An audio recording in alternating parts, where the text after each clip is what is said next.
Hey boaters and outboard enthusiasts, Keith McGowan here. I am the Outboard Dad, here to help you have a better boating experience. This is almost done. I know I've been promising it for a couple weeks now. I think it's going to be on Amazon by the end of the weekend. I will keep you posted. Used Outboard Motor Buying Guide to help you have a better boating experience by doing the due diligence you need to find out the keys and the tips and tricks of what to look for when buying a used outboard motor. If you send me an email with proof of purchase at keith@outboarddad.com, I will offer you a half-hour session for free, $250 value over the phone to help you with a used outboard motor you're looking to buy. Today we're going to get back into and probably finish Brett's motor. We got the water pump in, pretty simple process, but now we want to get some zincs in there, right? So let's take a look at our zincs and these instructions here of how this works. We put some zinc primer onto Brett's lower unit just to clean it up a little bit, make it look pretty, and make it last longer. So we have the zincs here, nice little instructions on the back of it. So we have a bolt with a washer here, stainless steel. We're going to put some grease on that, put this zinc on. We have another zinc here, and it gives you nice little instructions where they go. And then there's a few other pieces we're going to put on the lower unit as well. The other thing we're going to do is, if you remember, we have these pickups and they were all bent. Well, look at that, nice and straight now. How did that happen?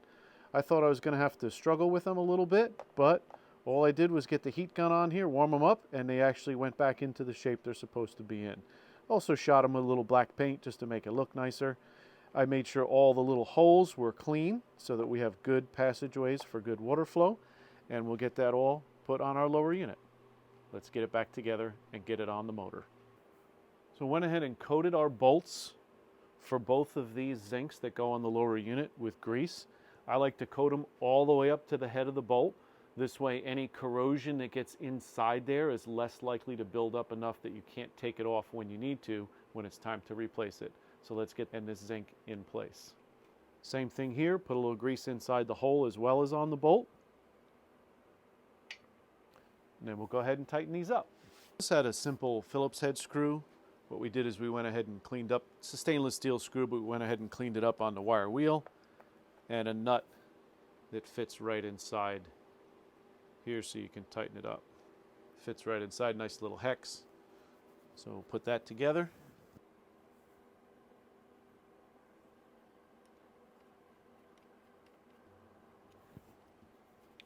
So now our lower unit looks nice. We got our zincs hooked up.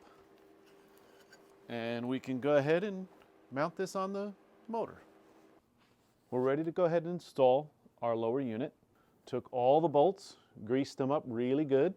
This way they can come out easier. Actually added a little grease inside these bolt holes as well. But if you remember, when we went through our lower unit, we had the pickup tube for the speedometer that was clear. So we cut the old tube off. Someone was nice enough to leave a little coupling here so we could take it apart at this point. Little tie strap still on there. So I was able to take the short tube off. We're going to go ahead and put that on the lower unit, put a little tie strap on it. This way it'll poke up through this hole when it's completed, and we'll be able to make that connection. So this way they can tie it into their speedometer if they so choose and have a working speedometer on a boat. Pretty cool. We also put grease on the top of our drive shaft here and on the shift shaft here so that this way it'll go together easily, and also it will come apart easily next time they need to do the water pump. So we are in neutral. We made sure everything was in neutral up top and in our lower unit. Our bolts are all ready to go. I just want to put this little short tube on there and put a tie strap on it so that it's ready to go for us to make our connection when we get it up into place.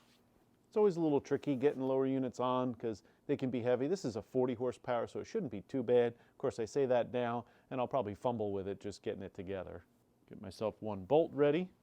Make sure everything is lined up here with my shift shaft and my water tube.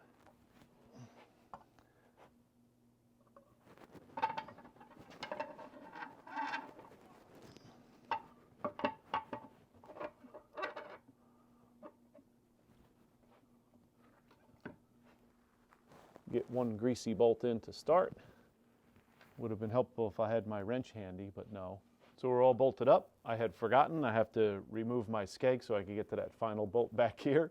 So good thing it's all greased up, right? I've just pulled that bolt out, put that one in, got everything cinched up to where it needs to be, make sure everything works the way it's supposed to.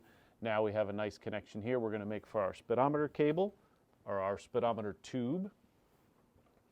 One of the keys or one of the things I learned over the years, if you take a needle nose pliers, especially when it's cold out like it is, this is the front part of my shop that I do not heat.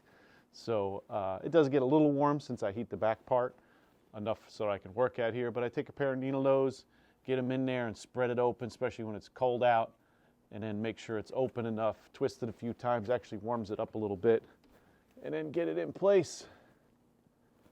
And then we'll go ahead and put the tie strap on it, and then I'll have a speedometer tube.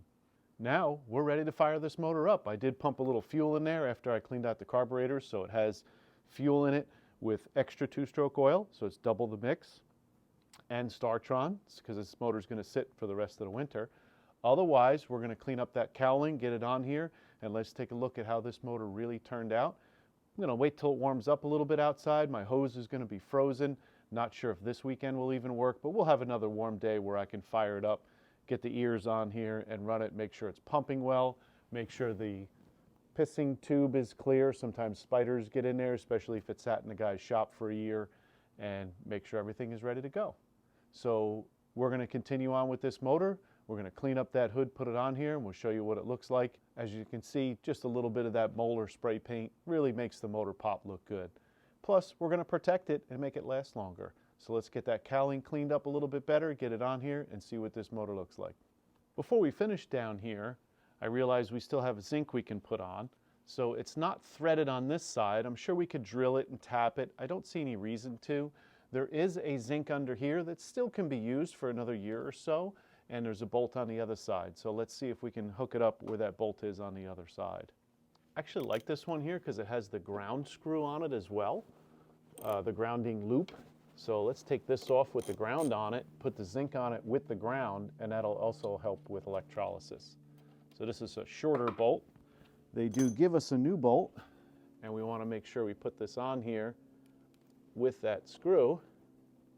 Actually, let's put that grounding screw on the outside. There we go. That makes it fit a little nicer.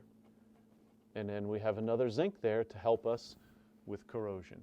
So let's clean this hood up, get this hood on. I'd love to fire this up if it gets warm enough later today. I probably will if it gets warm enough. And we'll see what this looks like.